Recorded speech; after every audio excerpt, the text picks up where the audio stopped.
Buying a new car, it's a huge deal, right? It's one of the biggest purchases most of us will ever make.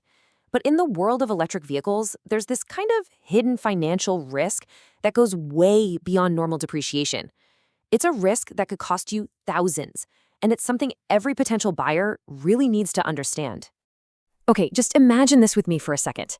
After weeks of research, you've done it. You've just driven your dream EV off the lot. You're thrilled with your new $65,000 investment. Then you wake up the next morning and you see the news. The manufacturer has just slashed the price of the brand new model, yeah, the exact same one that's sitting in your driveway, by a staggering $13,000. Just like that, overnight. So what does that actually mean for you? Well, it means the value of your car just took a nosedive, instantly evaporating your equity. The difference between what your car is worth and what you owe on it, poof, gone. Or even worse, you're now underwater on your loan. All of a sudden, that dream car has transformed into a financial anchor. It's this massive weight on your finances, making it incredibly difficult to sell or trade in without taking a huge financial loss. And it's a situation that has left a lot of recent EV buyers feeling completely trapped.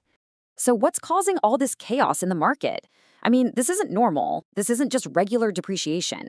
It's a much more aggressive and sudden loss of value, and it's all driven by one core concept that is changing the entire auto industry. And that concept is technological obsolescence.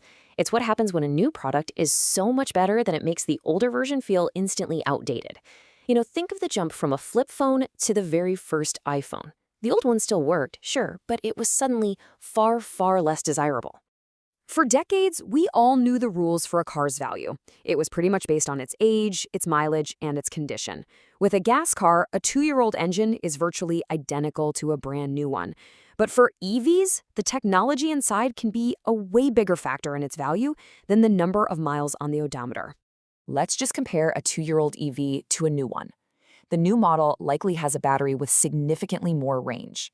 But even more critically, it might use a completely different charging port.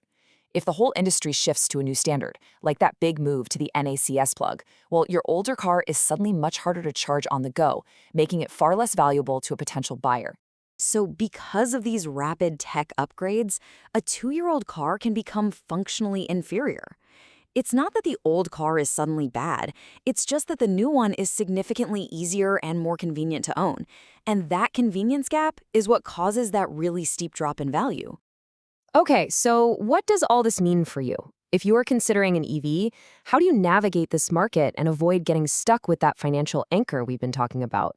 It means you have to think like a tech analyst, not just a car buyer. You have to ask these new questions. What's the manufacturer's pricing strategy? Do they often slash prices? Are there major tech upgrades, like a new battery, rumored for next year's model? And this one's huge. Is the charging standard about to change?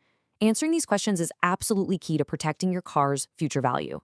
So the crucial point is this. In today's EV market, being an informed consumer is your single greatest tool for protecting your equity.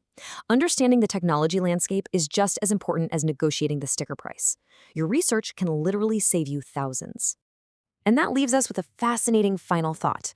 We used to think of cars as long-term assets, but as they become more and more like consumer electronics on wheels, do we need to change our perspective? In the age of EVs, is a car an asset, or is it just another piece of fast appreciating technology? It's a question worth thinking about.